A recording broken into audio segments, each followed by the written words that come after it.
Ben, quero antes de máis presentar os xa presentes, o cal encerra un certo paradoxo que sempre me sorprendeu, porque están aí fronte a nós e ven un señor que nos intenta presentificar o que teóricamente teria que ser un fantasma, un espectro, un aparecido, cando neste caso son seres existentes. Mais as tradicións encerran o saber acumulado ao longo do tempo, e cando a poética deste tipo de actos prescribe facer a presentación, ten unha razón, eu estive pensando, e creo que para crear unha pausa dramática, un intervalo durante o cal vos poidades contemplarlos, velos, facervos unha idea a partir da súa fisis antes de que eles comecen a revelarse e a revelarnos o que saben. Entón, por iso é polo que eu teño que exercer este papel de pregoeiro do presente e, como tal, vou comezar falando do que me queda aquí máis a man, que é Lois Álvarez Pousa. A Pousa eu coñecino hai moitísimos anos, tantos que ni me coñecía a min mesmo. Tal cal, andaría eu polos 17 ou 18 anos, non tiña ni 18 anos, e traballaba e levaba el naquele momento, era o inicio dos anos 70, a delegación da Voz de Galicia de Santiago. E xa contribuíra a pôr en marcha as míticas xornadas do cine de Ourense, que os máis vellos dos presentes recordarán con emoción. E logo, ademais de facerse doutor en Historia Contemporánea, tivo unha longa e brillante executoria xornalística. 23 anos, 23 na Voz de Galicia. A calquera que saiba algo do mundo do xornalismo faise inmediatamente na cabeza todo un thriller. Ali fixo de cronista político pioneiro, foi o primeiro cronista político da transición nese xornal. Levou suplementos de cultura, dirixiu Videovoz, Multimedia Voz. No audiovisual foi director e presentador de Encontros, o primeiro programa de debates que houve na TVG, entre outros. Mesmo tivo un paso pola política considerado unanimemente demasiado breve, entre 83 e 85, e a súa xestión, cousa rarísima, deixou grato recordo. Sigue sendo asombroso. Foi o fundador de revistas míticas, como Teima, que xa ninguén dos presentes recordará, excepto os máis idosos. E máis recentemente, Tempos Novos, que segue viva, e viva de milagre, porque realmente, con unha publicación desas características poida subsistir no tempo, é un feito digno do mago Merlín. Ademais, entrou no mundo da universidade, contribuiu a pôr en marcha a Facultade de Ciencias de Comunicación da USC, siglas que esconden a Universidade de Santiago de Compostela. E mesmo leva o Observatorio Galego de Medios do Colexio de Xornalista. A relación dos seus libros e publicacións xa non a meto porque senón non acabo. Vela e o tedes, un home que nunca parou. A Daniel, que o coñezo tamén ben, coñezo desde hai menos tempo. Ouvía falar dele dos seus primeiros traballos con admiración. E a admiración contaxiouse. Sabes esas cousas da amizade, que por convección. Mais, cando o coñecín, esa admiración redobrouse e fíxose admiración persoal. Bo guionista, profesor do que os seus alumnos falan maravillas, no ollo.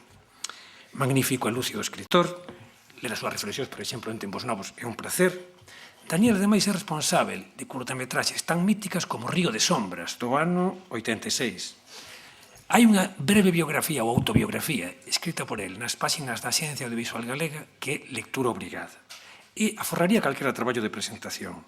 Nel evoca a súa paixón polo teatro, que considera, non sei se está considerando, o seu verdadeiro camiño. E nesa autobiografía hai escenas tan memoráveis como esta. Lembro cando rapei a fermosa melena da miña irmá para que puidese representar como é debido o papel de Xoana de Arco.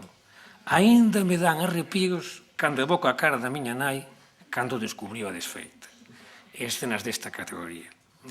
E tras curtametraxes, nos anos 90, Manolo González, ese gran perturbador de mentes en peregrinación incesante, pediulle que botase unha man na Escola de Imaxes da Coruña, mítica e eis na súa gloriosa época. E aínda estando ali, pasmádemos, con Manolo, achou tempo para escribir varias longametraxes. Unha das cales chegou ás pantallas, Blanca Madison. Co novo século, entra outro amigo perigoso, Pepe Coira, convencio de que se poña a escribir para a televisión. E vai, Daniel, e escribe máis de 200 episodios, 200, das series Mareas Vivas, Terra de Miranda, Miña sogra e máis eu, As leis de Celavella ou A vida por diante. Agora sí que xa dá pouquiñas horas de clase, sinto. E prepara a súa longametraxe tan pouquiña cousa un corazón. Verémoslo ano que ven, ou polo menos estará acabado ano que ven. Hoxe está aquí para lucir ese pensamento alado e afiado que en breve terá ocasión de chegar a vos.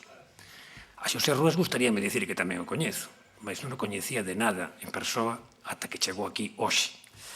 En Xosé, aquí a cousas complícanseme, se interpreto ben a corrente dos seus días, temos a dobre vida do xornalista e do profesor ou investigador máis acrecentada coa dimensión de experto en comunicación política. Ou ben? Mais ou menos. Menos mal. É profesor doutor na Facultade de Ciencias Sociais e da Comunicación da Universidade de Vigo e ali elucida para os seus alumnos saberes tan prácticos como técnicas de publicidade institucional, teoría técnica da propaganda electoral ou propaganda en cine, radio e televisión. A falta que nos fai. E ademais coordena toda a área de comunicación audiovisual e publicidade da facultade da que foi vicedecano. Entre os seus libros hai nos con títulos de tanto impacto, parecen títulos de filmes, como Quero ser presidente, Claves da comunicación electoral, deste mesmo ano, ou outro maravilloso, Como gañar e perder unhas eleccións, do 2003, onde brilla a dimensión de experto en comunicación política de que xa vos falei. Agora, non pensedes que se trata de escrita caducifolia.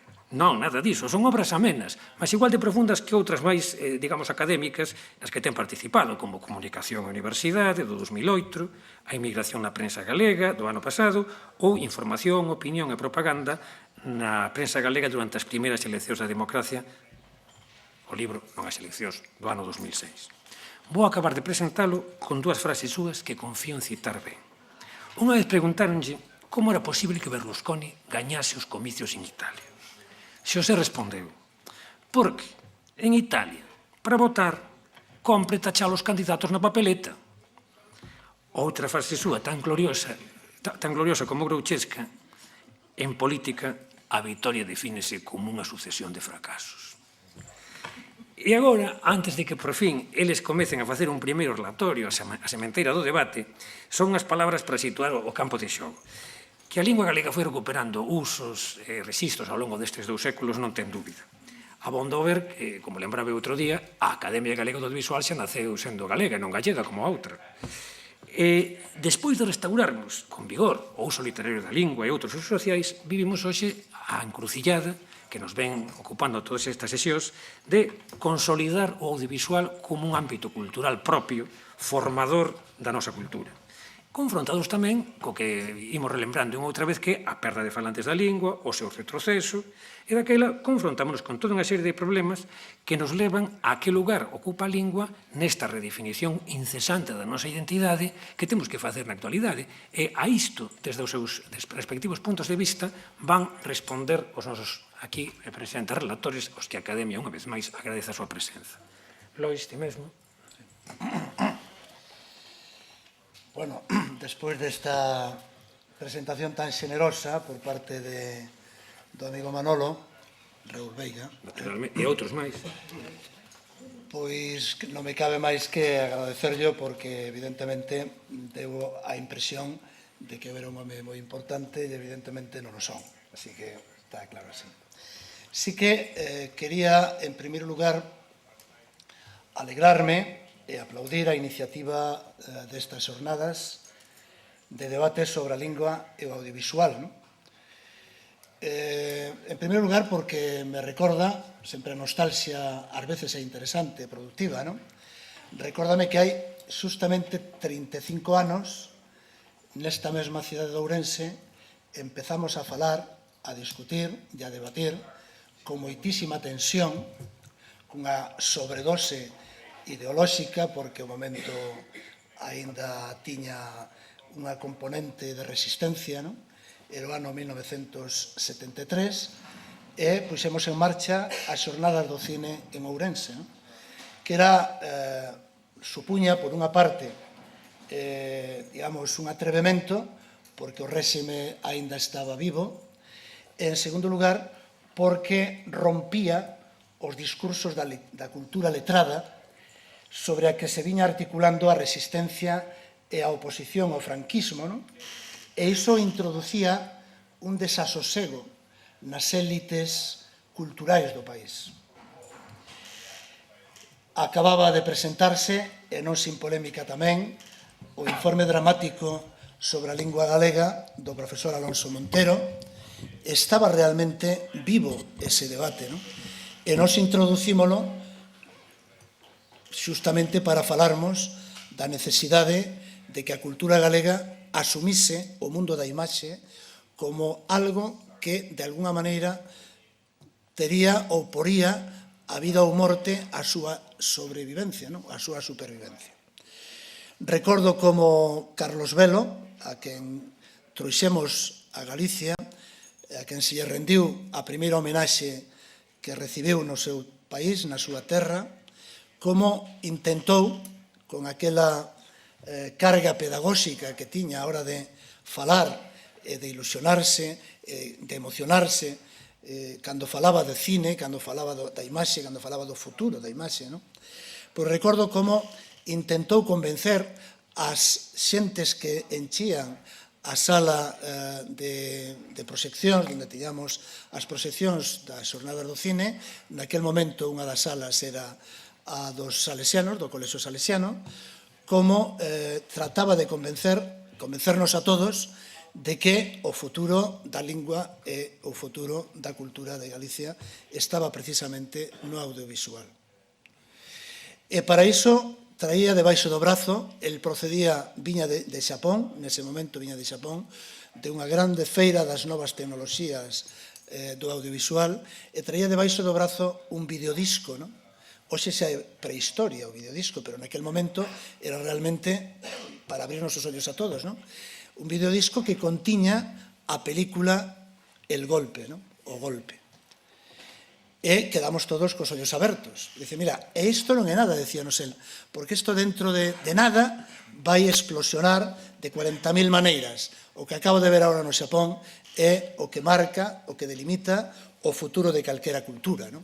E de calquera lingua, Por lo tanto, entendo que, por unha parte, para min é interesante, incluso do punto de vista emotivo, recordar aqueles tempos, e por outra parte, sin embargo, tamén me leva a pensar que seguimos insistindo e debatindo sobre o mesmo que debatíamos naquelas xornadas do cine en relación coa lingua e o audiovisual, a lingua e a imaxe, hai xustamente 35 anos que xa chove.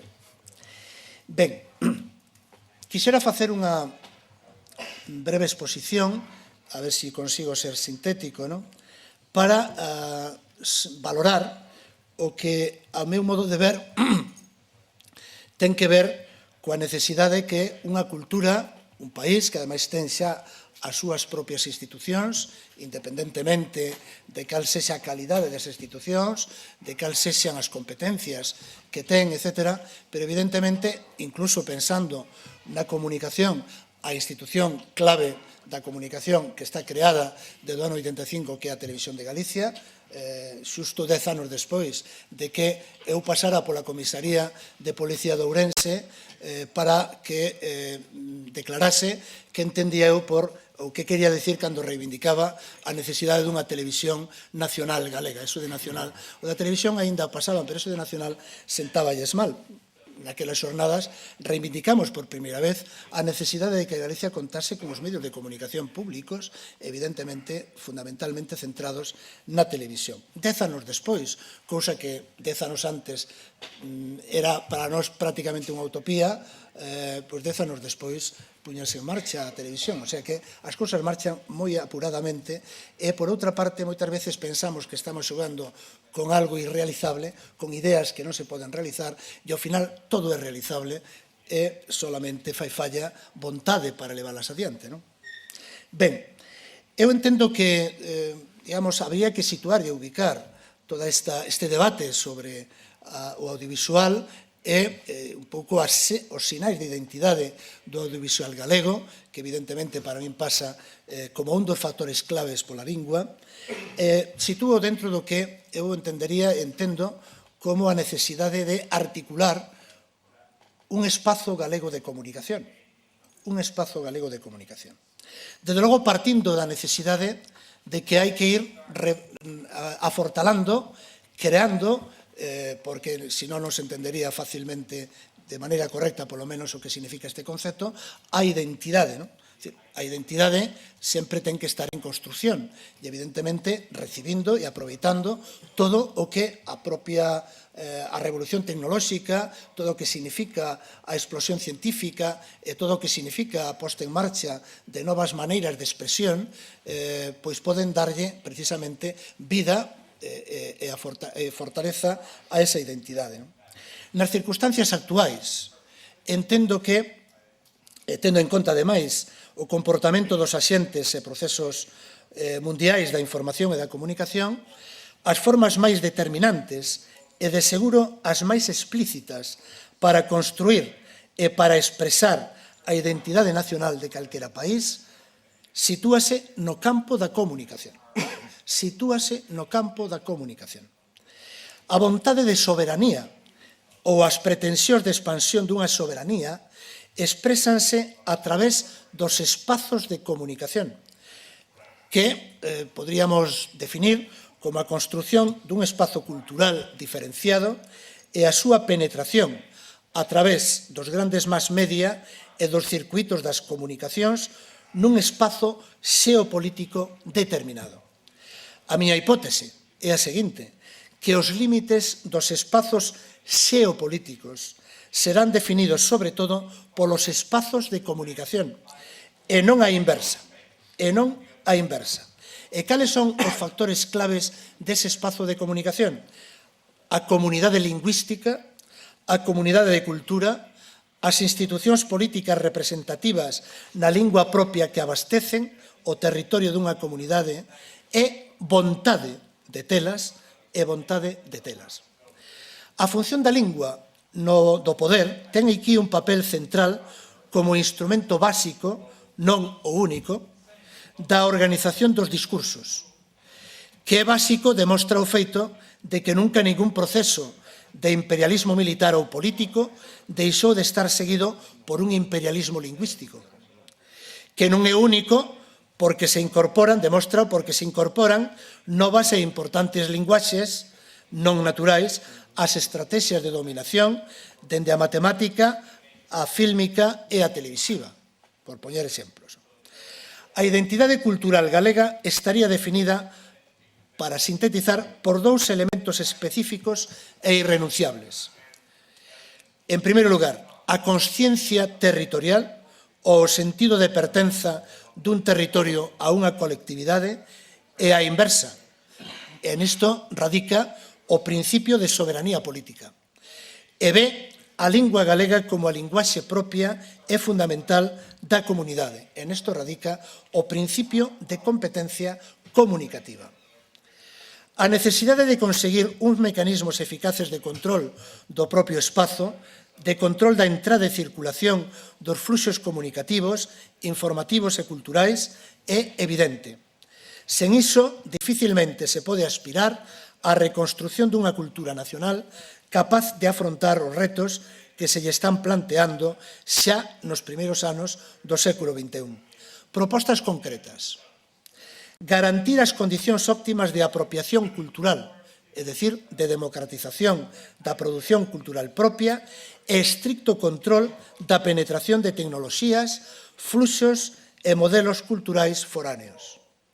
En segundo lugar, garantir as mellores condicións para a produción cultural propia, plural e activa e creativa. Ampla mobilización de recursos e estímulos ao servizo da produción cultural galega en todos os campos do saber, da arte e da comunicación. Asegurar, en terceiro lugar, o uso efectivo e hexemónico do galego en todas aquelas formas de expresión e de comunicación actuais. En cuarto lugar, asegurar unha integración crítica e democrática das novas tecnoloxías da información e da comunicación. E, finalmente, lograr unha articulación cultural equilibrada entre os tres estratos principais de calquera cultura moderna: a cultura popular, as culturas especializadas ou das élites e a cultura de masas. Sigamos expoñendo e razonando a partir dos apartados C e D a centralidade da comunicación e da cultura audiovisual no desenvolvemento integral das sociedades europeas, se se quere o audiovisual como unha desas formas de expresión das que antes falaba. En primeiro lugar, aludir ás limitacións para a construción do espazo audiovisual galego dentro do gran espazo, do espazo global de comunicación galego. En primeiro lugar, primeira limitación que temos que ter en conta, eu creo que é unha realidade, a herdanza da transición. Compartimentación de competencias, isto levou a que se compartimentasen competencias e transferencias en materia comunicativa e cultural, repartíndoas entre o Estado e as autonomías. En concreto, a cuestión televisiva. Aínda así, a creación da Compañía de Radio e Televisión de Galicia marca un antes e un despois. É certo que non tivemos a oportunidade de seguir avanzando esperamos que agora coa digitalización é inevitable porque as tecnoloxías saltan todas as vontades políticas e todas as fronteiras políticas, é evidente que podremos aproveitarnos precisamente dese proceso digitalizador para multiplicar a oferta, a nosa propia oferta televisiva. Pero até agora estivemos constreñidos polas normas do Estado, que priorizan fundamentalmente os intereses da cultura audiovisual española, que se reforzou evidentemente durante todos estes anos de transición. En segundo lugar, falo de dificultades, os retos aos que se enfronta por mor do que comportan a sociedade da información, a digitalización, que ten ventaxas e desventaxas, a globalización, que dificultan a articulación dunha industria audiovisual propia, tanto desde o punto de vista da creación e produción como desde o punto de vista da distribución e o consumo. En terceiro lugar, imposición dunha lóxica mercantilista na nova dinámica do macrosector audiovisual en fase de digitalización e as pretensións de control do sector audiovisual por parte do potente e escasamente regulado sector das telecomunicacións. E, finalmente, por concretar, unha cuarta dificultade, que esa lóxica mercantilista da que falaba penetra as políticas do audiovisual en todas partes. Eis a resistencia desa lóxica á intervención desde as instancias públicas representativas para garantir o mantemento duns estándares de calidade, de lingua e de identidade particular que son os eixos da chamada excepción cultural. A maiores, en Galicia temos hoxendía un problema grave, un problema moi grave, que a política audiovisual da Xunta de Galicia ten o corazón partido. Evidentemente, se se trata dun sector estratégico, e desa maneira foi anunciado dentro do programa do cambio, evidentemente, todo o que sexa partir, competir, vai en contra precisamente de conseguir que sexa realmente na práctica un sector estratégico. Paréceme moi grave e é algo do que hai que acusar seriamente ao bipartito e reivindicar que non volva a ocurrir o que está ocurrindo. O debate sobre o audiovisual europeo presenta unha sorprendente paradoxa. Mentres todos cantan as excelencias da diversidade cultural, a maioría dos interlocutores esquéncense das linguas. Esquencen as linguas. A explosión das industrias de programas e multimedias aparece curiosamente áfona, como subliña o profesor finés Yves Gambier nun estudio moi interesante. É dicir, exclúenas porque as teñen como un obstáculo para a comunicación. Exclúenas porque as teñen como un obstáculo para a comunicación. É preciso introducir, polo tanto, nese debate do audiovisual un doble reto. En primeiro lugar, asegurar a circulación das obras e servizos audiovisuais por enriba das barreiras lingüísticas. En segundo lugar, protección das linguas reais no audiovisual, sobre todo das minorizadas. Cabe preguntarnos cales son a día de hoxe os principais conflitos entre as linguas orixinarias na produción e circulación das obras audiovisuais no ámbito europeo. Porque a lingua de produción dun filme non nos pode ser indiferente a ninguén. o mesmo que non nos é indiferente a lingua de recepción dese mesmo filme. Pola contra, a lingua hase considerar un factor de produción determinante. Non podo ser, como sucedeu até agora, maioritariamente en Galicia, un cine e un audiovisual de traducción. Se ben, hai que facer notar que actualmente se están rodando en galego, cando menos, me parece que me decía Manolo antes, tiña idea de 6, ata 8 filmes, ¿no? Ata 8 filmes estánse rodando en galego. Por tanto, estamos neste sentido avanzando. Dous casos europeos, pero para situármonos, para, digamos, sintetizar, tampouco vou entrar en exemplos, ¿no? Pero un deles será o exemplo de Wim Wenders, que, tendo xa un nome reconocido na industria de Hollywood, acaba volvéndose porque entende que él solamente está seguro naquel cine que, para o que controla a lingua de produción, de creación e de produción, que, como saben, era o alemán. Quero subliñar antes de nada que o modelo televisivo que se xeralizou na Europa da posguerra, falando da lingua da televisión, o dos monopolio público, asegurou durante moitos anos unha adecuación perfecta entre política televisiva, política lingüística e política de reconstrucción nacional, de acordo, eso sí, cos intereses de cada Estado. Coa ruptura do monopolio público, coa descentralización e a privatización, a televisión encheu e ampliou enormemente as súas ofertas, pero o réxime lingüístico xeral da televisión seguiu a inercia das políticas de protección das linguas estatais, consolidando tamén e fidelizando mercados televisivos diferenciados. Mentres, as linguas minorizadas sen Estado continuaron atopando múltiples obstáculos para a súa normalización na televisión, male as novas oportunidades derivadas da explosión da nomeada televisión de proximidade que se a multiplicar agora coa digitalización. Ben, para que o audiovisual dos países e culturas en Estado gocen de oportunidades de expresión e recepción axeitadas, entendo que se deben dar os seguintes factores. En primeiro lugar, desenvolver e concretar medidas de apoio á produción e recepción do audiovisual nas linguas de menor difusión en Europa, na liña esbozada nos dous instrumentos xurídicos de carácter europeo xa existentes, pero que non se desenvolveron. O primeiro deles, a resolución do Parlamento Europeo de 1987 sobre as linguas e culturas das minorías regionais e étnicas da UE.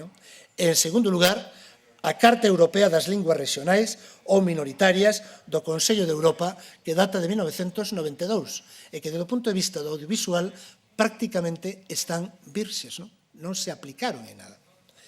En segundo lugar, recomendar e fomentar a produción audiovisual de ficción na lingua propia de cada comunidade lingüística. Cabería adoptar medidas financeiras destinadas a dotalas de capacidade de produción audiovisual na propia lingua, independentemente de cal sexa o mercado na súa mesma lingua. En terceiro lugar, recomendar e introducir a subtitulación como a norma da conversión lingüística da ficción producida noutra lingua e proceder progresivamente a eliminar a dobraxe tanto no cinema como na televisión. Eu xa sei que aquí hai traballadores da dobraxe que teñen detrás unha riqueza, digamos, unha vontade tremenda, que tuveron que autoformarse e que viven moitos deles disto, non? Pero eu entendo que hai que, evidentemente, cotexar todo tipo de intereses e hai nos que facer converser. Pero, en todo caso, entendo que, desde o punto de vista da lingua, é fundamental, e tamén desde o punto de vista, evidentemente, do que significa un filme, na súa originalidade, desde o punto de vista, pero tamén desde o punto de vista da lingua, evidentemente, eu opto polo que é, cousa que se está ocorrendo en algúns países, evidentemente non dos máis poderosos de Europa, pero que está ocorrendo en algúns países, opto pola subtitulación. Razóns importantes: o respeto á obra original, a protección das linguas minorizadas e, por iso, máis febles, e a economía dos custos de traducción, sobre todo para as televisións de comunidades, remato.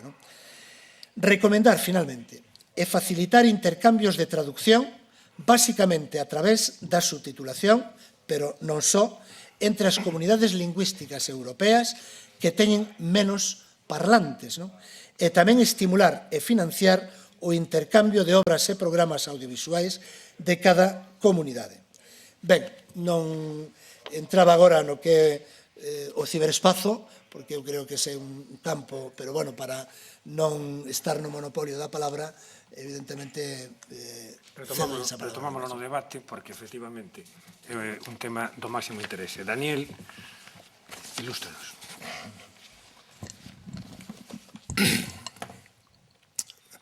Boas tardes.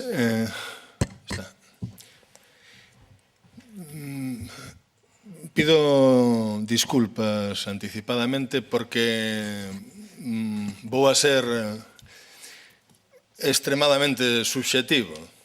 É dicir, pero supoño que, como tampouco me considero un ser único neste país, supoño que esa subxectividade, en certa medida, pode ser compartida.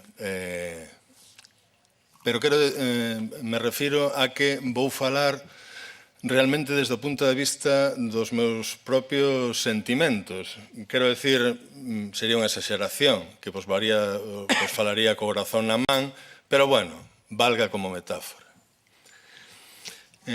Teño a convicción de que, sin pretendelo nun momento, finalmente a televisión galega, é dicir, eu desconfío que a televisión galega se montara cun fin estratégico de defender a normalización do galego. Estou absolutamente convencido de que a televisión galega se montou como un instrumento de poder, basicamente.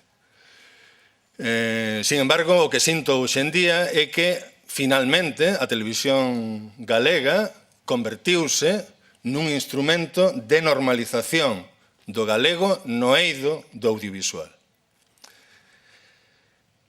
É dicir que, gracias á televisión galega e, sobre todo, gracias a unha decisión que se tomou, vaite saber por qué, ali a finais do século pasado, de producir ficción, deu lugar a unha industria, xeneráronse postos de traballo, diso vivimos a maioría dos guionistas deste país, foi un lapsus lingüe do país da televisión, que tamén. E, evidentemente, ese universo ficcional que se transmitiu a través da televisión galega incluso foi reconocido polos espectadores como un universo recoñecible, próximo e que conectou cun determinado sector. Eu a primeira vez que descubrín que realmente o que se pasaba pola galega si tiña algunha conexión cos televidentes galegos foi unha vez nunha cafetería que resulta que uns tipos dali de Sanxenxo así lle comentaban a uns amigos madrileños nunha cafetería que, bueno, que aquí en Galicia tamén había unha serie que gustaba moito e que era dun xuíz que chegaba a unha aldea mariñeira, etcétera, etcétera, e o tempo en que eclosionaba Mareas Vivas. Supoño que tamén hubo un azar de que esa serie, que foi das primeiras series de ficción que se pasou pola galega, conectara co público. E así estamos, desde Mareas Vivas hasta Padre Casares. E supoño que eso seguirá. Claro que aquí eu teño un problema, e é que non sei por qué, eu non sinto que a galega sexa a miña televisión. Quero dicir, eu non vexo a galega. Por máis que eu contribuíra a crear 200 horas desa televisión, eu non a miro. Bueno, algunha vez sí, para mirar o que fixeron con algo que eu escribín, pero pouco máis. Tanto non a vexo que nin sequera Pousa foi quen de convencerme de que escribira sobre a televisión galega. Daba de moitísimo traballo. Quere decir que eu sempre lle teño dito a algunha xente da televisión de que fan cos meus impostos. Porque cos meus impostos, mira que pagamos impostos, tamén teño dereito a ter o meu oco, o meu programa favorito na galega, pero nin por esas. Cada 3 meses ou así, boto unha ollada. E volvo 3 meses despois. Algúna vez sorpréndome a mí mismo descubrindo voces desconocidas xa nalgún programa. Unha vez quería ver un episodio de non sei que serie que escribira eu e de repente poñen antes a Lalá. E resulta que escoitei a unha señora da lá dunha aldea de Luneda falando un galego que eu facía tempo que non escoitara. Unha música do idioma que de repente chegaba da noite dos tempos e que o sentía, sí, como propio. Pero elementos moi ocasionais. Entón eu estou esperando, estou convencido de que hai outra xente como a min que tamén lle gustaría ter algo na galega para ver, polo menos unha vez a semana. Quero dicir que para que o galego da televisión e a normalización do galego no audiovisual, rama televisiva, chegue realmente a todos, o primeiro que debe haber é que nesa parrilla, ou como se lle chame, haya para todos. E me dá a sensación de que a televisión galega renunciou, rendiuse ante a posibilidade de procurar novos espectadores. Sinceramente, teño a sensación de que a galega se fai para un segmento de edad moi determinado. Isto quere decir que os produtos que se fan para a galega eu diga que sean malos? Non, simplemente estou xa farto incluso de escribir universos ficcionais arcádicos. É dicir, este é un país de buen rollito e iso que se transmite pode haber... E, sobre todo, o que se fai unha televisión bella. É dicir, a min mirei algún capítulo de Padre Casares e a mí me sonaba como aqueles libros que eu leía nos maristas, onde estaban na biblioteca, as obras estas de Giovanni Guareschi, aquilo de Don Camilo. E dixen, home, pero si isto... unhas obras nacidas naquela recendo do compromiso histórico da Iglesia Católica co PCI en Italia. E isto? Pois moi ben. Falta, desde logo, excepto en algúns pezas ocasionais, voto de menos algo que, por exemplo, me parecería moi productivo, sería unha boa vía, sobre todo para novos realizadores, que é unha televisión que teña unha contigüidade co real. É dicir, eu vivo en Aguiño, xa sei que ali é un extremo duro, un Finisterre como moita mala hostia. Eu quero ver esa mala hostia na televisión a través, de produtos que fan, de obras que fan realizadores que de alguna maneira queren transmitir e expresar o que realmente que está palpitante, latexante na sociedade na que vivimos. E máis coa que está caendo. Eu voto eso de menos. Por outra parte, a televisión é un camiño perfecto para isto. É dicir, non fai falta máis que recordar, por exemplo, da televisión inglesa, que deu lugar a xente como o cine de Ken Loach, May Leigh, etc. Bueno, eu voto en falta os May Leigh de aquí, os Ken Loach de aquí. E máis cando sei que os hai. Hai xente que faría ese tipo de produtos. Pero hai unha censura previa. Si vai un a presentarlle un proxecto a galega, home, non lle leves unha cousa que parezca May Leigh ou parezca Ken Loach. É dicir, esta é unha cousa así, que xa está instalada. Está instalada nos guionistas, nos directores e nas productoras. Nas productoras que andan a galega xa, bueno, pero isto non. Por exemplo, non se pode facer nada que vaya para galega que conte, eu que sei, cine histórico, sí, pero que non conte dos maquis, que non conte... Eso non. É dicir, nin siquiera, eu que sei, un argumento tipo eso CSI, pero cas fosas comuns, ou... Hai esa censura previa leva instalada. É dicir, desde fai moito tempo. E iso non se rachou. É dicir, e esta é a débeda que ten o bipartito con nós. Bueno, polo menos a ten comigo. Que que nin siquiera co bipartito eu teña un programa que poda ver todas as putas semanas. Por outro lado, isto no campo que ten que ver coa televisión. É dicir, e basta ver, agora están salindo os que traballades con productoras, etcétera, etcétera, agora sai unha tanda, unha oferta da famoso 5% para a produción de TV Movies. Xa miraremos as TV Movies que se van facer. Teremos que esperar uns meses. Por outra parte, isto respecto á televisión. Detesto a palabra audiovisual. É dicir, profundamente, dame noxo, ponme dos nervios. Entón, falamos da televisión, agora vamos a falar do cine.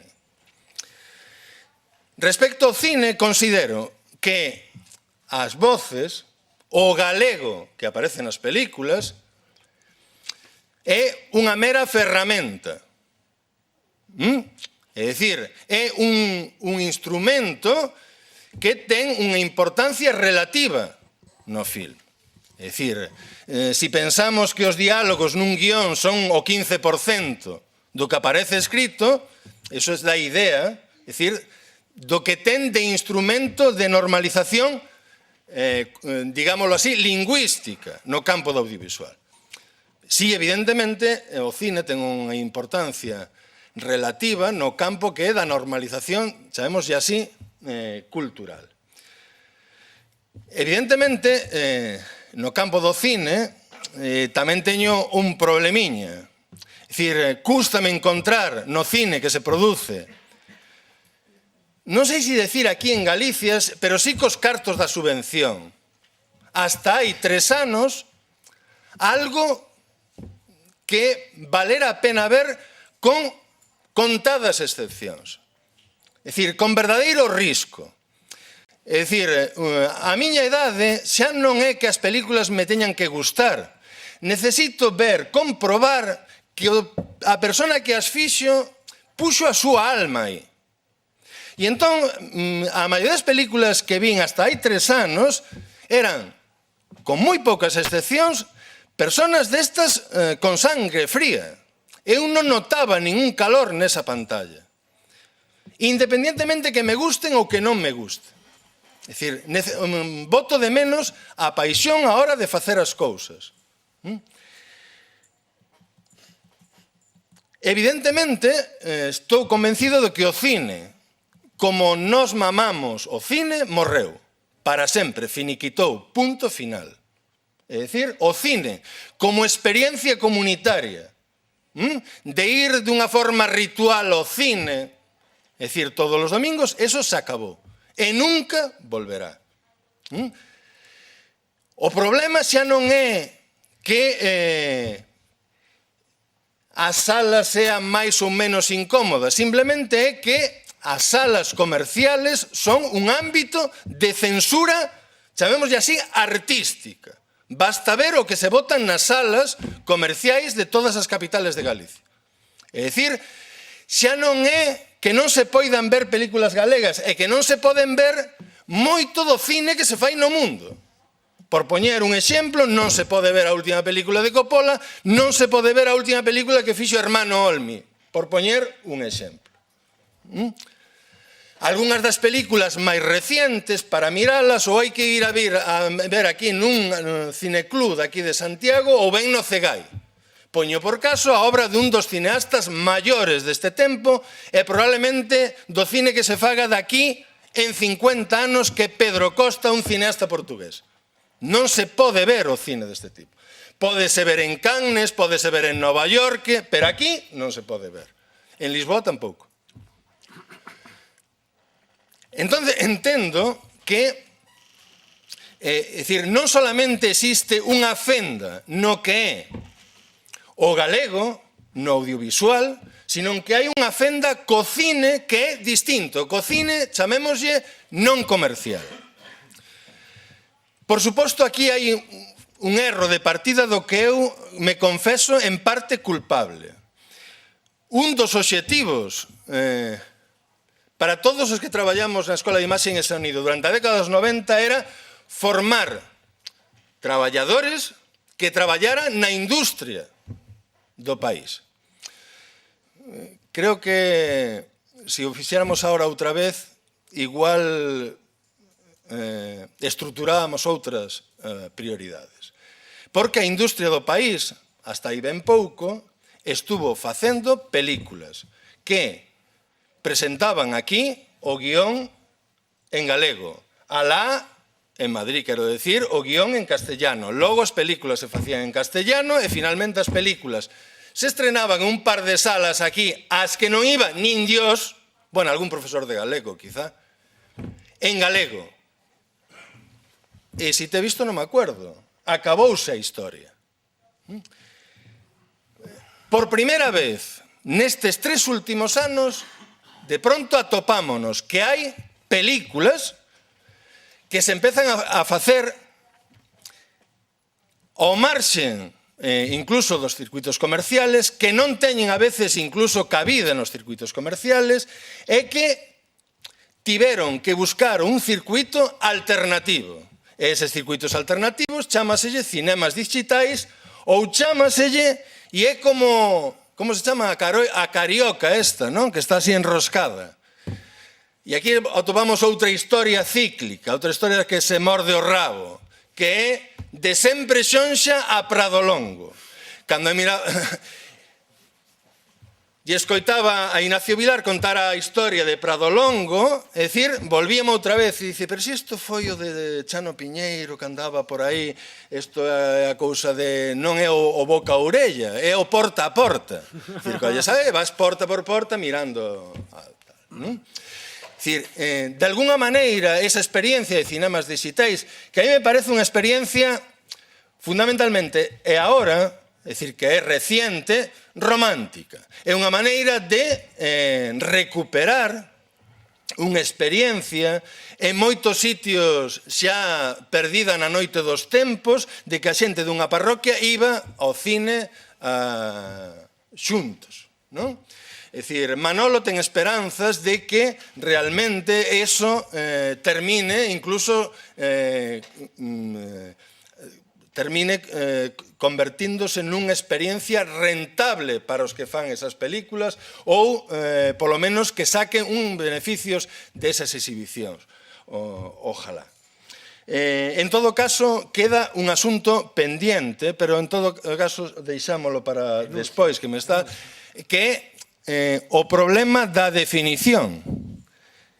Que é unha película galega?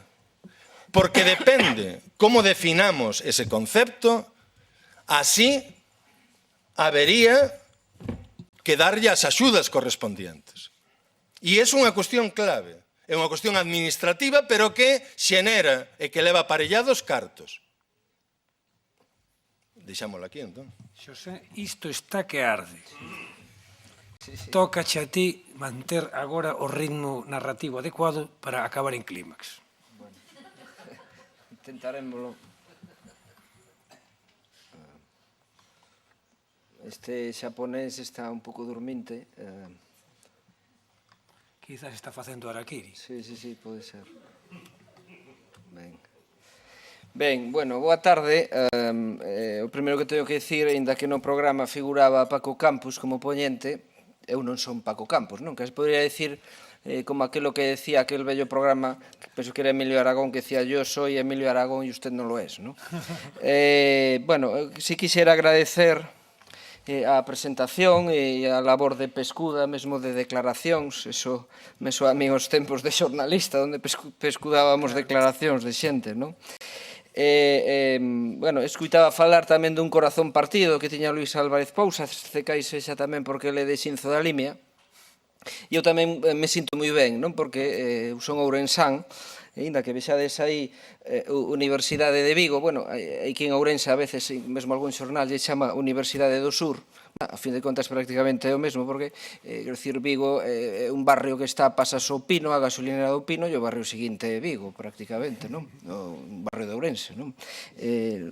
Supoño que os de Vigo discreparán. Pero sí, tamén me congratula moito mesmo ver, agora que falamos de lingua, que despois vai haber unha Ourense Party as Termas, non? Ben, isto, falando de lingua, case poderíamos dicir tamén, coido tamén que os tempos son chegados, ou mesmo, como diría un coruñés cosmopolita, times are arrives, non? A ver, falar un pouco de o que quero falar do galego no novo escenario televisivo, non? E isto que estamos a ver da identidade dentro da diversidade, esta frase que eu collín, que se dixera precisamente no Parlamento galego, que dixera un dos responsables da Cámara, non? Pasou o que pasou, non? Isto si é ben certo, non? É dicir, vamos a debuxar cales son os escenarios de futuro tamén para o idioma galego, non? Quer dicir, esta bella imaxe de a familia en torno á televisión, non? Como obxecto mesmo de culto, non? Mesmo en Brasil hai un estudio que se fixo sociolóxico, supoño que Luís terá algunha referencia, que a telenovelas das 8, non? E falaba da función social e mesmo como se adornaban as televisións con manteles e fotos, non? Todo o que rodea unha televisión como centro do fogar, non? Isto completamente está cambiando, quer dicir, o futuro se escribe en calquer lugar e a calquer hora, non? E isto é o que está un pouco a cambiar e vos a ver. É dicir, de entrada temos un marco legislativo na televisión e aquí tamén temos que falar de identidade, temos que falar de idioma, non? Quer dicir, moitas comunidades autónomas, quer dicir, unha identidade tamén é organización e tamén é legislación e son políticas de comunicación, a fin de contas, non? Quer dicir, os estatutos de autonomía, que é o que colisiona aquí, evidentemente, a lei estatal e moitas veces os estatutos de autonomía que se aprobaron. Por exemplo, sen ir máis lonxe, no caso de Cataluña, se hai conflicto polo tema das competencias mesmo lingüísticas que contempla a propia lei do audiovisual coa legislación estatal, non? En Galicia tampouco houve un gran debate sobre isto de horas en galego, por falar en termos cuantitativos, non? Pero, bueno, evidentemente, eso ten moito que ver, a existencia ou non mesmo de consellos audiovisuais.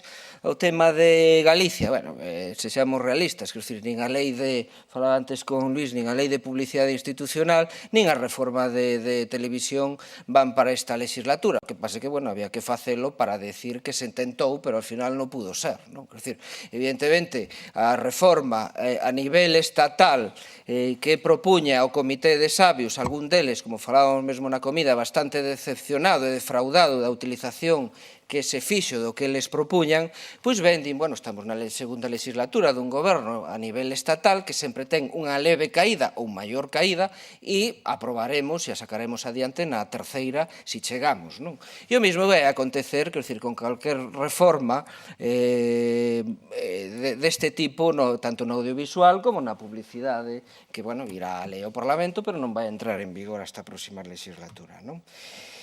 Cando falamos de reparto da tarta, onde está un pouco a nosa bica, sexa desas de Penelas ou de outra zona, non? Quer dicir, é curioso ver cal vai a ser a presencia da lingua galega neste reparto, non? Aí vos poño das compañías de radio e televisión autonómicas que están agrupadas na Forta, tedes os datos das canles de televisión analóxica e o tema digital, non? As canles axudicadas para o novo escenario da TDT. Eso é o que pasa. Quero dicir, a meirande parte delas concedidas a grupos estatais, non? É dicir, cal vai a ser a presencia de Galicia e do galego? Bueno, aí vedes 22 controladas por 5 grupos mediáticos que van a controlar preto do 80% da TDT local en todo o Estado español. 80%. É dicir, vemos, polo tanto, este proceso de concentración mediática como, en realidade, vai ser de prácticamente nun escenario do ano 2010 de absorción, non? Aí vedes, máis ou menos, vos vou a poñer as alianzas que pode haber en Galicia. Ao final, máis ou menos, van a ser 3 ou 4 redes, non? Basicamente, aí coñecedes, na época do PP, no 2005, dúas canles, Grupo La Voz e La Cope, non?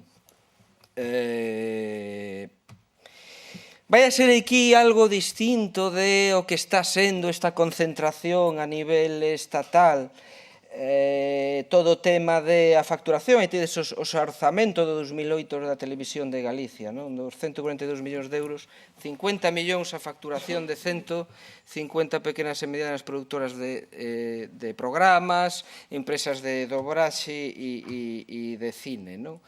Ese tedes a concesión da Voz e Cope, 2006 bipartito, PSOE e BNG, 46 emisoras de TDT, a empresas xa existentes. Quero dicir, vos sodes os que estades, vamos a repartir a tarta entre os que estades. Isto creou tamén unha polémica, quero dicir, por que non se fomenta novas empresas, isto que chaman, a mí non me gusta nada, empresas nicho, me parece que naces morto xa,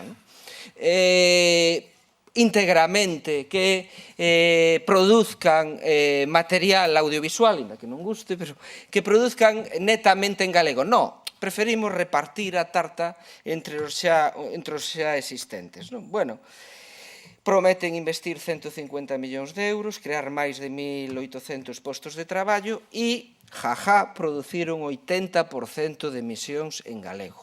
Hai que velo para creer.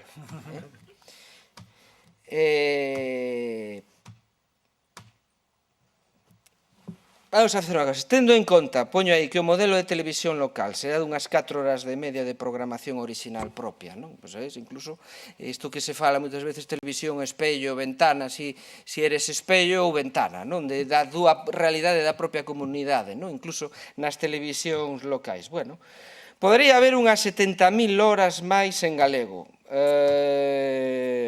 En abril do 2010, a produción audiovisual podería ser 50.000 horas en galego na Compañía Radio Televisión de Galicia e 70.000 horas en galego nas privadas. Total, nos daría unhas 120.000 horas de galego ano. Eso, si collemos o que vos poño aí, os datos sacados dos expedientes da adxudicación que se fixeron das canles. Evidentemente, son unhas cifras bastante difíciles de creer, sobre todo se vedes, aí vedes un compromiso, tanto por cento de galego que se contemplaba en cada grupo, aí vedes a Voz de Galicia, Cope, Prensa Ibérica, o tema de Faro de Vigo, la opinión, algunos ponen 89 e tal, casi 90, aí tedes, e xa vos digo, Localia 100%, Radio Coruña, Televisión de Pontevedra 100%, incluso, hai grupos pequenos, TV7, Chantada Comunicación, Dezavisión, algúns son máis realistas, curiosamente as pequenas son as son 53%, alternativas de medios audiovisuales, un 60%, pero esas grandes sempre din, os 100%, Editorial Compostela, Grupo Progreso, etc. Telemiño, aí tedes, Bueno, é un pouco en canto como está o panorama. Entón, mirando hacia o futuro, as concesións, os compromisos de galego, cal vai a ser a presencia do galego nestas novas canles? Pasamos ao cine. Eu penso que é unha tarefa mesmo dun festival de cine tamén, como pode ser de Ourense, quer dicir, destos nichos, entre comillas, de mercado, Quer dicir, hacia onde podemos ir, evidentemente.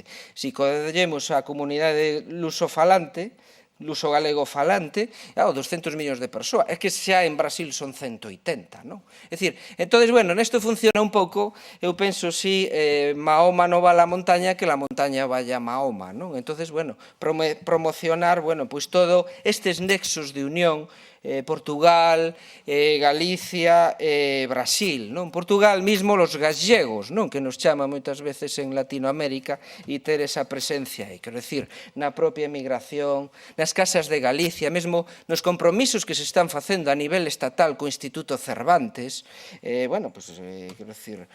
E o tema, que, este é un tema moi recurrente, mesmo un tema que sempre loitou bastante, defendeu a propia Margarita Ledo, os celtas, hasta onde queremos chegar, quero dicir, queremos ser celtas curtos ou celtas longos, quero dicir, e falo incluso dunha localidade, quero dicir, se facemos ese nexo Escocia, País de Gales, Bretaña, toda a Bretoña, o reino de Bretaña na Galicia, quero dicir, vamos a buscar a nosa identidade ou vamos a facer o que fai todo o mundo? porque senón nunca nos distinguiremos, non? Entón, bueno, precisamente, aí tedes algo que eu incluso non vin e me sorprendeu moitas veces. Hai un concello na Pastoriza que se chama Bretoña, 300 e pico habitantes, donde incluso eles destacan por su tez, non? Que aparentemente, bueno, este son un galego moi particular, non? Entonces, que é o que queremos atopar mesmo, incluso a hora da promoción e de facer un festival de cine, non? Tiramos por el tema migración, el tema galego lusofalante ou polo tema celta, bretón, etc. Bueno. Sobre o tema de dobraxe, isto, claro, cando estamos a falar de galego, hai unha gran polémica en torno a isto, non? Hai varias cousas, vos poño aí, lingüísticamente. Hai xente que di o tema que a dobraxe é unha agresión e desvirtuación da obra creativa, non? Políticamente, eso lingüísticamente, políticamente, evidentemente, temos unha herdanza, reglas completamente arbitrarias da guerra e da posguerra, non? Evidentemente. É dicir, el cine en España en español, non? E iso en todos nos provocou situacións. Industrialmente, outra cuestión, corporativismo versus rentabilidade empresarial, non? Falaba antes, Daniel, de falar de cultura, de industria, etc. Bueno, claro, din, bueno, son uns custos asumibles, o tema de facer, que facemos, dobraxe, facemos subtitulado, custos asumibles só con forte apoio económico, non? O do corporativismo, bueno, mesmo incluso o tema dos, bueno, moitas veces falado dos lingüistas, e moitas veces, curioso, sempre dicía, cando a televisión lle puñan o tema do televexo, non? Dicía, televexo, incluso cando era a propia guerra do fletán, vía que lle puñan o alabote, non? E dicía, eu son de interior, máis ou menos distingo entre un xurel e un congrio, pero alabote, lle preguntaba son da costa que é o alabote, dicía, non, pois é eso que lle chaman agora o fletán, non? Isto me lembra unha anécdota dunha xornalista que foi á festa antiguamente era a festa do pulpo, do Carballiño, non? E lle preguntou, pois, que ven vostede a comer un pouquiño de pulpo? Se queda o paisano, ven vostede a festa do polvo, non? Se queda o paisano pensando, e bueno, veño comer un pouquiño de pulpo e logo xa veremos, non? Claro, que pasa? A ver, lingüísticamente potenciamos, non? E logo, asumible, evidentemente, con forte apoio institucional, non? Pero podemos caer na cultura e esa frase que moitas veces se di que onde hai subvención sobra guión, non? Moitas veces, non? Entón, hasta que punto para incentivar provocas esa situación, non? Aí tedes unha verdade sociolóxica comprobada e que se fixeron pescudas, non? Bosque Animado ou Cid a Lenda non superaron o 10% do total de espectadores na versión galega. Isto nos leva a unha reflexión sobre o público infantil, e non tanto sobre o público infantil, porque evidentemente os rapaces, os nenos, van acompañados da man dos seus pais, non? Pero evidentemente, e é un problema que tamén penso que pasa en Cataluña, non? Quero dicir, e sobre todo se tú sacas a vez unha película en castelán e unha película en galego e te atopas con cifras deste xeito. É dicir, a única película que rozou prácticamente un 20% na versión galega foi Pinocho, e foi porque, evidentemente, mesmo aquí neste propio auditorio, estuvo fortemente apoiada por institucións e incluso caixas de aforro. É dicir, isto é a realidade, nos gusta ou non, quero dicir, eu non estou dicindo, non confundamos desexos con realidade, non? Evidentemente, o que se está sobre a mesa é isto, e podemos discutir, non? Se sacas os criterios culturais e de normalización lingüística, pois, que razóns hai para a dobraxe en galego, non? Ben, cales poden ser as distintas alternativas? Ben, podes dicir, vamos dirixir a un sector que demanda cine en galego, pero corremos o risco de que acude ás salas o público galego falante deixe de acudir os castelán falantes. Bueno,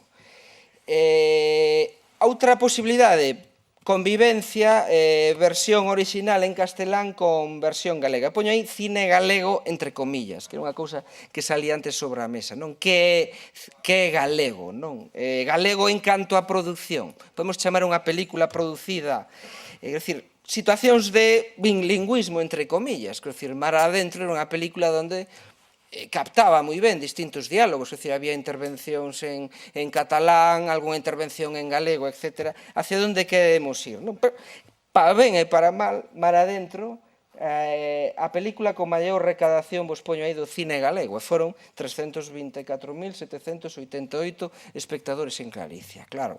É dicir, se queremos competir, e falo a nivel de marketing e mercado, claro, que pasa en Hollywood? Nunha fin de semana en Hollywood, 40 millóns de espectadores poden ver unha película. É dicir, prácticamente toda a población de España en Hollywood pode ver unha película nun fin de semana. Por lo tanto, claro, evidentemente temos un problema de dimensión, non?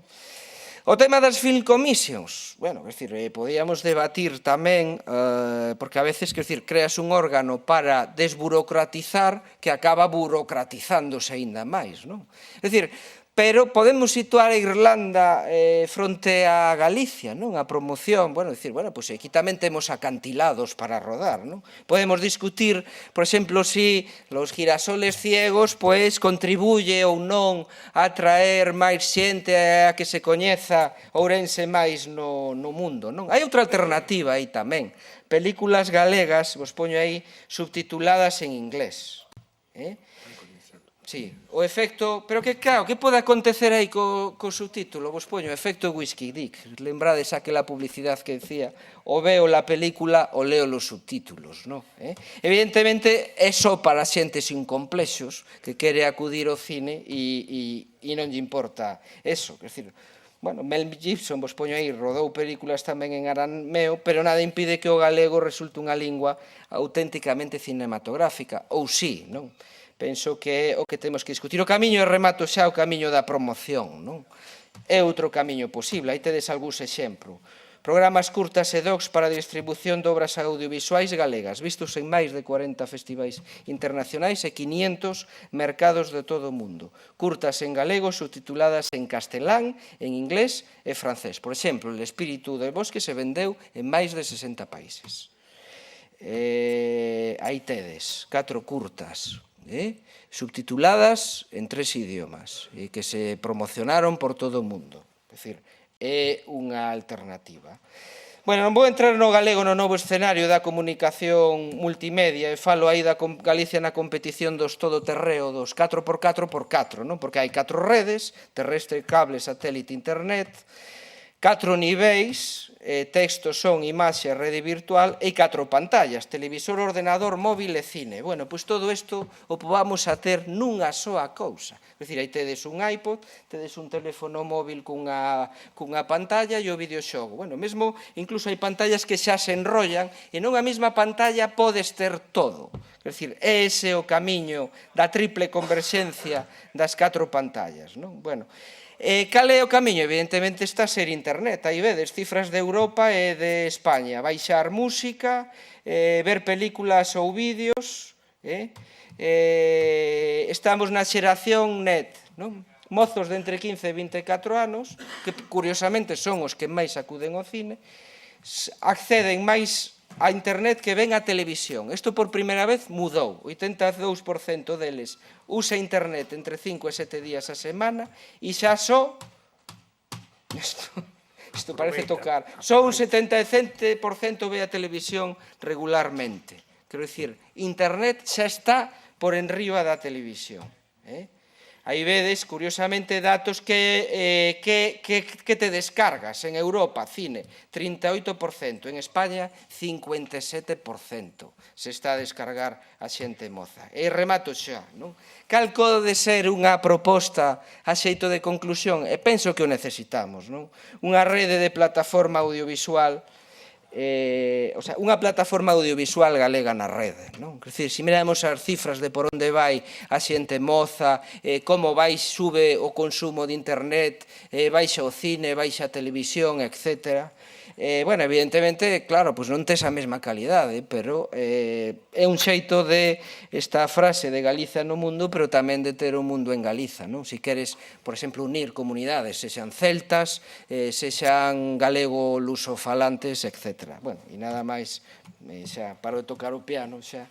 A Moitas gracias. pena é que os nosos tres relatores expuxeron tantos temas que eu supoño que xa non saberedes por onde comezar, pero comezade por algún sitio. Quen fala? A ver, Xoán.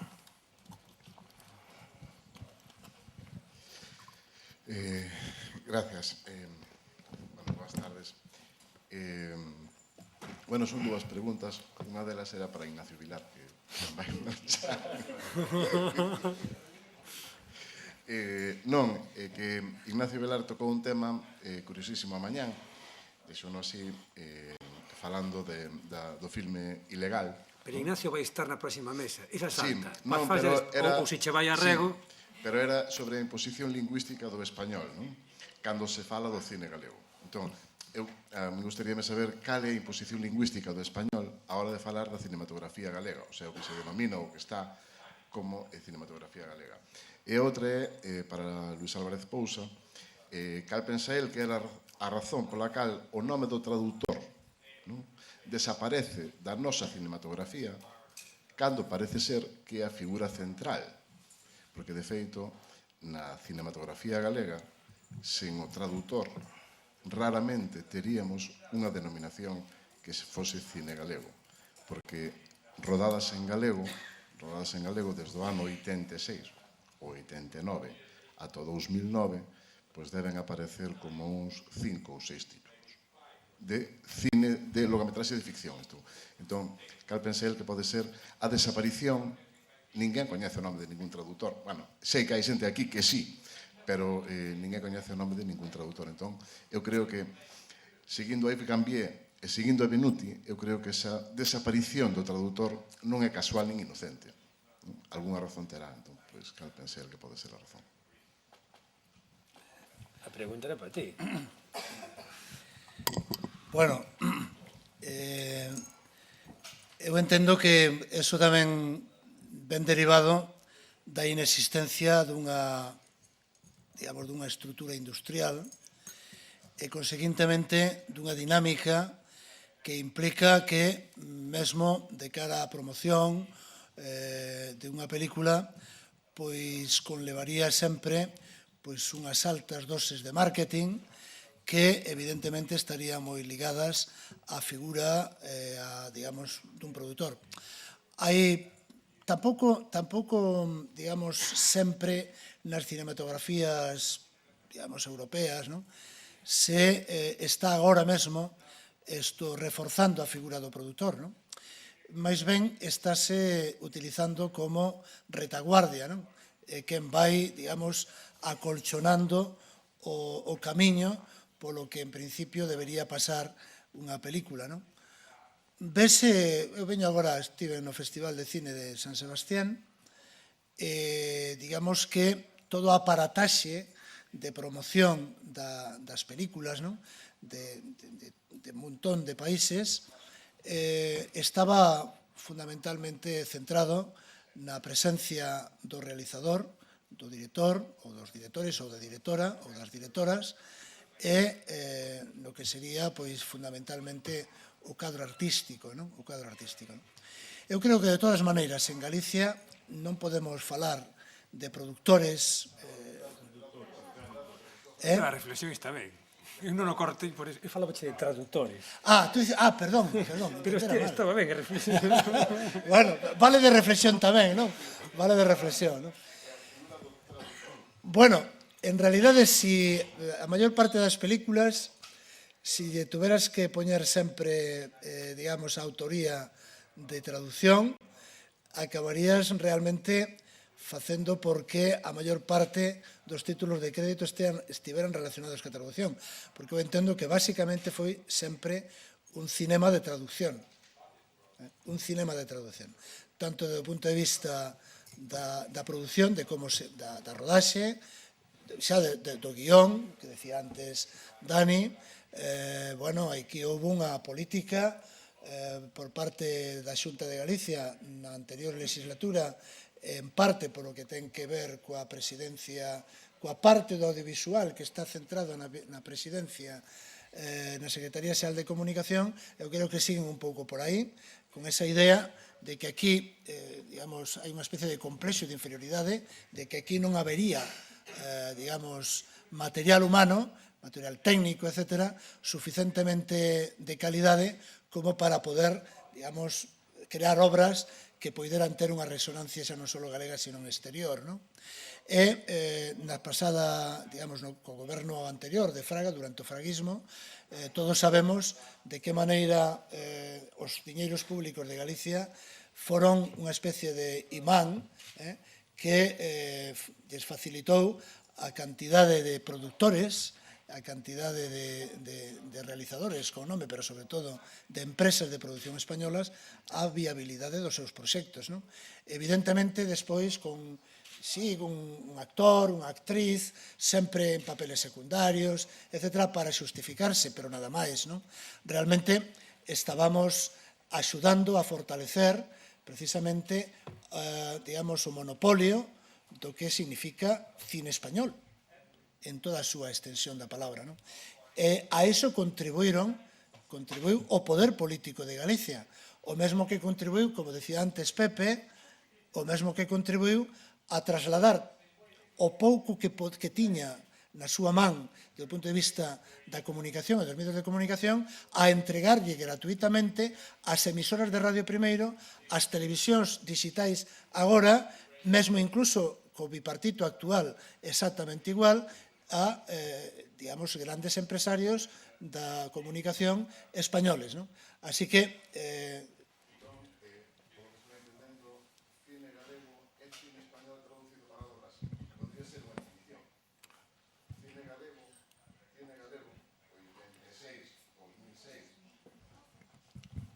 Cine galego 86-2006 é cine español traducido para a dobraxe? eu creo que unha boa parte sí, evidentemente hai excepcións, pero creo que fundamentalmente son excepcións como as películas de Manolo ou como as películas de Dani, pero en principio entendo que foi precisamente a búsqueda da pasta fácil, pública, ao que interveu polo medio, e iso fixo que, bueno, que era un guión. Hai un profesor da Universidade de Vigo que está facendo un traballo precisamente sobre... Eres ti, non?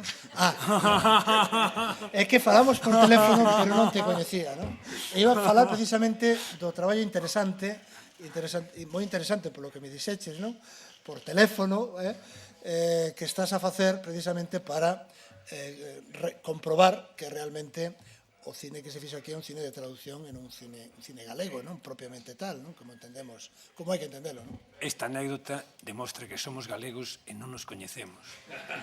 Por iso temos que preguntarnos incesantemente xa non só o que é un filme galego, estratégica cuestión de resultados administrativos e económicos evidentes que me parece tan xente como a Daniel, senón o que é Galiza, que é a mesma fodida pregunta, perdoada a sexual referencia, pero de lingua estamos falando, e sabemos que a lingua é un aparato de grandes posibilidades eróticas, que está no fondo do asunto. Falamos de fendas, e polas fendas sae sangue. Ese sangue que moitas veces é sangue humano, porque non hai que esquecer que a represión contra o galego tivo vítimas físicas e causou moita dor subxectiva. Dese sangue saíron cousas como a lei, que ven sendo a expresión da vontade democrática do pobo, aínda que esa vontade sexa escura. A lei, curiosamente, di que as administracións, que a Xunta, ten a misión de regaleguizar o país, de rectificar a historia. No noso caso, e aquí quero facer pé na interesantísima noción de espazo galego de comunicación que propoñía o amigo Pousa, a nosa única contribución, a nosa decisiva contribución a iso non é que poden facer os políticos, porque nós facemos política facendo audiovisual, senón a que construímos a través das nosas producións. As nosas producións, para seren eficientes na recuperación da lingua, teñen que ser eficientes audiovisualmente. Mais, audiovisualmente comunicando, faremos comunidade. Esa creo que pode ser a nosa contribución máis poderosa e máis firme ao proceso que nos trouxe aquí hoxe. E con isto eu abriría o descanso. para que non cheguedes á seguinte sesión excesivamente fatigada. Xa hai unha pregunta? Sí, no, por suposto, home, por suposto, faltaría máis. Era un pequeno matiz que falou Pousa antes.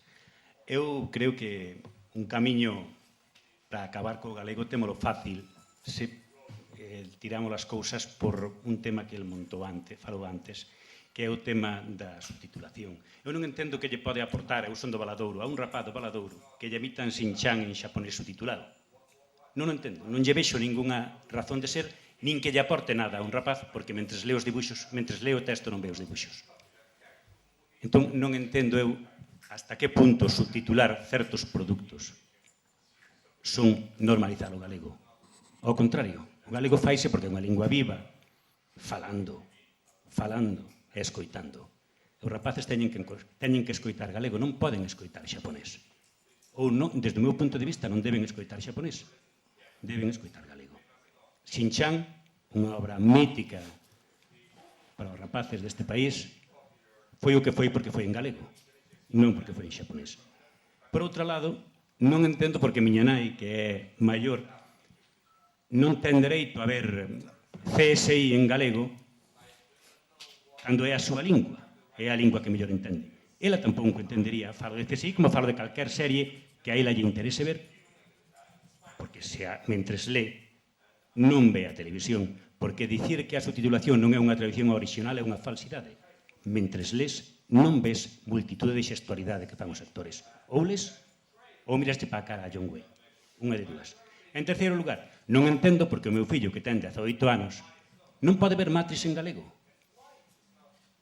Non acabo de entender, porque ele non ten ese dereito universal de na súa lingua non poder ver calquer obra universal. Por iso son tres pequenas peixas que eu lle poría a intervención de Pousa de un neno, de unha persoa maior e dun adolescente como pode ser o meu fillo. Galego no audiovisual, sempre. Galego na televisión de Galicia, sempre, as 24 horas do día. Xerardo ten pedido a palabra, pero tranquilo que falamos todos. Si queredes falar, por que imos marchar? Seguimos aquí, faltaría máis. Estamos facendo uso da lingua. Eu o que lamento agora mesmo non ter un papel para tomar notas, pero hai algunhas puntualizacións. O debate de dobraxe e subtitulación é un debate que non se dá na literatura sobre traducción fílmica. Dase en determinada xente de críticos, cineastas, pero na traducción fílmica non existe ese debate. Consideras un debate vacuo. Son dúas variedades traductoras aceptables, tanto unha como a outra. Despois, decir olímpicamente que a dobraxe é un produto do fascismo, eso non se sostén. A dobraxe é un produto do franquismo, da posguerra, escoitei antes, vin aí posto na pantalla, aparte de ver este ario e outras cousas. Quero dicir, eso non se sostén, non é verdade. Quero dicir, a dobraxe, como di Jaume Varela, unha das persoas que máis sabe de dobraxe, que máis ten estudado, porque a dobraxe non hai que enfrontarse con olímpico desprezo, sino con estudo, non? Entón, Jaume Varela di, por exemplo, que ese debate é absolutamente valeiro e que a dobraxe non nace co fascismo en Italia, en España, etc. Non, se fomenta, como se fomenta en Francia, como se fomenta en Alemania. Explico? Sí, Como se fomenta en Brasil, como se fomenta en tantos sitios. É unha posibilidade traductora tan válida unha como a outra. Eu, efectivamente, lamento que non teña un blog para tomar notas, No, porque eu en ningún momento dixen que a doblaxe fose un produto do fascismo. Por favor, podes colocar a pantalla que tiñas? É que, no, perdona, que es que eu oín o que oín e vin o que tiñas aí posto. Coloca, por favor. Sí, sí. Mentres tanto pode Ignacio... Vamos. Si me deixades apuntar, simplemente, tes razón. Quer dizer, eu non sei se antes o mellor fun excesivamente taxativo a hora de pronunciarme a prol da subtitulación, non? Pero, evidentemente, tanto a subtitulación como a doblaxe, como acaba de decir moi ben, acepto plenamente así, son dúas maneiras absolutamente válidas, útiles e moitas veces imprescindibles. Unha das dúas, e non sempre a subtitulación, por exemplo, para as películas que están destinadas ao público infantil. Evidentemente, donde hai subtitulación no cine, digamos, nos estados, nos países europeos, donde hai a tradición da subtitulación, a excepción que teñen é precisamente para as películas infantís. E, evidentemente, hai un segmento de población que, digamos, o da túa nai e o da miña nai, que evidentemente sería difícil de facer porque únicamente poderá, digamos, non verían películas, realmente acabarían absolutamente deslegitimando o que nos estamos agora mesmo refrendando aquí, que é a necesidade dun cinema galego, non? Así que, nese sentido, sí, eu creo que hai excepcións, pero eu entendo que as dúas habría que, é un debate aberto, evidentemente non entro no aparato, digamos, na orixe histórica, non? Pero, desde logo, é un debate aberto e eu creo que as dúas fórmulas hai que compaxinalas, incluso porque, desde o punto de vista laboral, tamén é importante, pero tamén é importante os custos que representa, por exemplo, para unha televisión de escasísimos orzamentos o feito da doblaxe. Non quero dicir que eso non signifique ou que signifique que eu estea dicindo que a Televisión de Galicia debería suprimir a doblaxe. Non o digo, nin o direi nunca, non o direi nunca, pero hai que tamén telo en conta a hora de ver hasta que punto podemos soster unha televisión que queremos, evidentemente non a televisión que hai hoxe en día, que eu coincido nun porcentaxe alto co que dixo sobre a Televisión de Galicia Dani Domínguez, non? Pero evidentemente eso é un debate e habrá que seguir falando del, non? Adiante, Ignacio. Sí. Mira, en 1953 Franco firma as bases cos norteamericanos e a dobraxe. Espera. Con respecto ás señoras maiores que non saben ler, se expuxeran subtítulos en Portugal, eu vou ás aldeas en Portugal, están os paisanos e as paisanas vendo a televisión con subtítulos en portugués. Por eso saben tanto inglés. Por eso saben, o sea, a dobraxe é unha perversión total do poder. É unha perversión, o sea, é anular o feito orixinal, como podemos escoitar un actor e unha actriz doblada. Eso é unha perversión. Non vos parece que nos estamos indo un pouco do tema? Xa sei que é interesante, pero realmente quizá é mellor deixalo para a mesa da dobraxe, non? Agora dobraxe si dobraxe non. É dicir, o propio Álvarez Pousa comentaba no ano 73 os problemas para facer unhas xornadas de cine en Ourense. Quero dicir, estamos a falar de que o que puña aí era o cine en España en español, e iso o mamamos. Eu penso que bastante xeracións. A miña quizáis menos, pero sí, non? Logo, si hai un tema que se falaba de en Galicia. Vamos a ver, unha cousa é o público interno e outra cousa é cando saes fora dun país. Eu creo que se calquera vai a un festival de cine independiente. En agosto estuve en México e na Filmoteca Nacional ves películas en alemán subtituladas en castelán. Quero dicir, si tú comercialmente, decir, vale, podemos poñer o cultural e o industrial, pero se tú queres potenciar algo, pois, evidentemente, e abaratar custos e ter unha empresa que che poda promocionar no exterior un determinado produto, pois que lle digan a destas 4 curtas, se non lle gusta, como se está promocionando as súas curtas polo mundo adiante. Espera, que che dan o micro. Espera o micro. Fala, Charo, fala, que logo xa falará. Vale, eu chámome Charo, hoxe non dormimos, tranquilo. Unha perversa. Alégrome. Claro, pervirto as películas. Eu quixera dicir que, a ver de que estamos falando aquí. Vamos a ver, a min pareceme que todos vos os que estades na mesa, tanto Daniel como Luís, como Xosé, podedes estar contentos porque tedes unha televisión, a televisión galega, que programa, ou programaba, últimamente non o sei, as mellores películas que había no Estado en versión original, na hora punta das versións original, ás 2 da mañá en todas as cadeas. Saberédelo, cansaríades de ver as películas de Ozu, por exemplo, que programaba a galega, e que realmente moi boas, non? É dicir, por certo, eso xa pasou... Pasou o día, pasou a romería, pero aí estaba, non? Ao que me refiero é que eso xa fai moitos anos deso. Non hai tantos anos, Si, home, eu fai moitísimo tempo que non vexo unha... que non vexo que na programación da galega, que non digo que non películas tituladas, digo grandes películas subtituladas. Sí. De do que estou a falar. Vale, eu quero dicir que vos podedes estar bueno, se dá ese caso agora que xa non o sei, había ese cine en versión original, había cine dobrado, había dibuixos animados, había de todo. Eu pregúntome por que eu non falo nin dos meus fillos, nin de miña nai, nin da veciña, falo de min, pagadora de impostos. Polo tanto, dona tamén da TVG, teño menos dereitos que calquera outra persoa. Eu podo ver en castelán, cando queira, ao longo de todo o día, dobrado e original. Por que donde eu pago non podo acceder a iso? A mí pareceme moi ben. Eu son tamén... Non, parece que os actores de dobraxe somos... dobraxe. Non, eu tamén vexo versión original. E constame que Xerardo e todos os que estamos aquí tamén, precisamente por iso sabemos apreciar moi ben cando unha cousa está ben dobrada e cando non, cousa que a maior parte dos espectadores non fan. Por que eu teño menos dereitos que calquera? Por que o que o Estado me dá a autonomía mo quita? De ningunha maneira. Eu teño que ter os mesmos dereitos que calquera que viva, pois, non sei, en Teruel. E se el pode ver calquera película ou calquera serie no seu idioma, que é o español, o meu é o galego. Eu, se quero velo, teño dereito a velo. E se eu quero ver en versión original, pois, por suposto que tamén. Pero, desde logo, teño dereito a ver dobraxe. Eso por un lado. Por outro lado, xa que falades de cifras, nin o Bosque Animado, nin todas as películas das que falamos hoxe aquí, todas, sumando todas e todos os espectadores, ao largo de todas as emisións onde foran proxectadas, tiveron a repercusión que tiveron os capítulos de Shin-Chan na televisión galega, feitos en galego. Xerardo, creo que...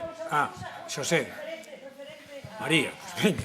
Que eu estou, que sí, que me parece moi ben todos os datos que Xosé aportou aquí, pero eu poñoos moitísimo en dúbida, entre outras cousas, polos datos Bueno, que se estás me traes poñendo... ti outros, os contrastamos. Déxame acabar. Por exemplo, no caso do Bosque Animado de Ocid, a lenda, que poñías aí que, bueno, non recordo porque agora acabo de sacar, non? Pero que era o 10% dos espectadores... Sí, a única que rozou un 20% foi o Pinocho. Vale, pero o problema está en que, por exemplo, eu sei, da que sei, o Cid a lenda non o sei, pero o Bosque Animado poñíase a versión galega única e exclusivamente na sesión das 4 da tarde. O resto das sesións eran en castelán.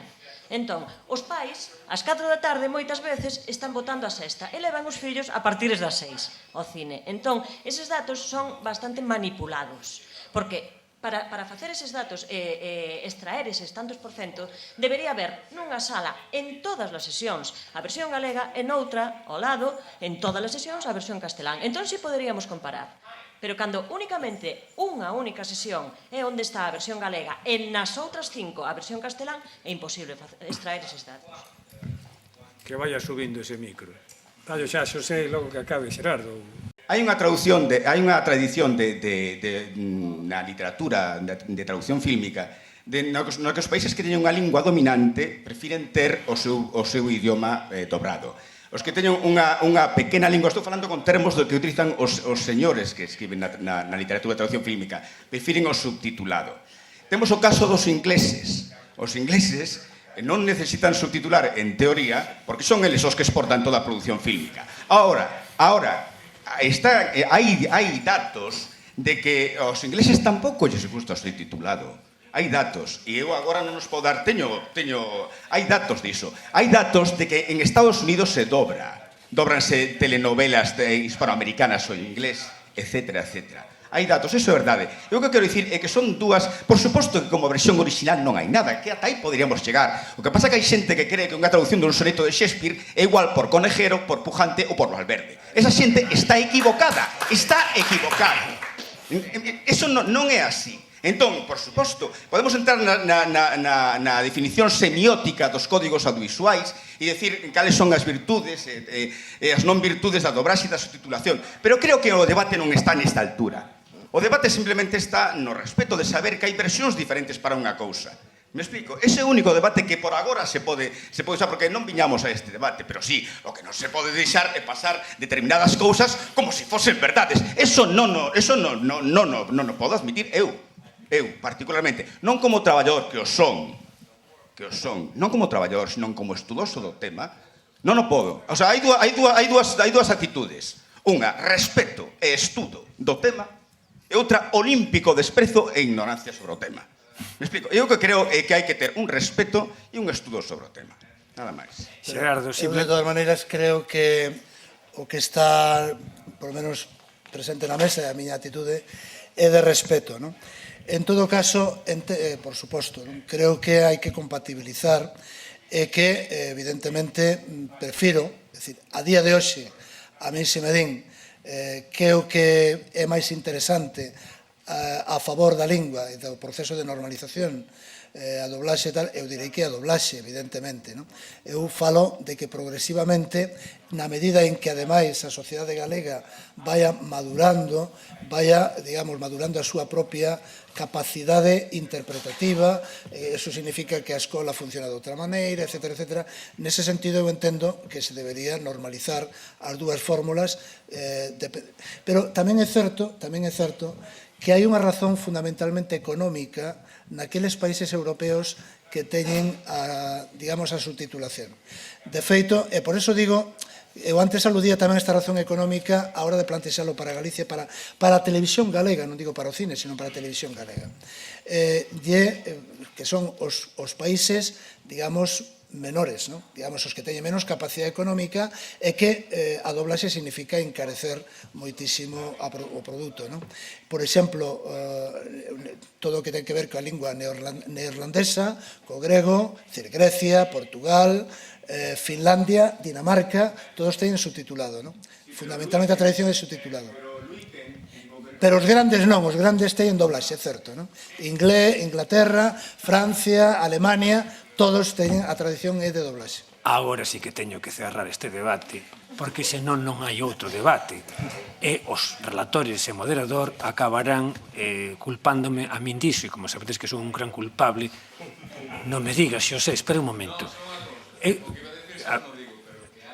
Collo o micro, senón... Hai un botón maravilloso no mando do TDT que pon subtítulo e outro que pon audio. En audio daslle e podes elegir inglés, francés... Correcto. O que queiras. Correcto, tes moita razón. E tes un subtítulo, no que podes poñelo en subtítulo ou en sin subtítulo. A digitalización vai ter efectos claros nesa liña. E eu vou acabar, porque teño que acabar este debate cunha apoloxía da dobraxe, pero non unha apoloxía nas dimensións costumadas ao longo desta sesión, senón chamando a atención sobre unha función da dobraxe que creo que comentamos durante o xantar. A dobraxe é o instrumento de maior alcance popular que ten actualmente a cultura galega para galeguizar universos alleos, para facer unha especie de enciclopedia galega universal interactiva que vai recodificando desde a cultura galega as culturas de todo o mundo. Esta é a dimensión da dobraxe que quizá a mí máis me interesa. Pasamos ao seguinte, descansiño rápido e volvemos.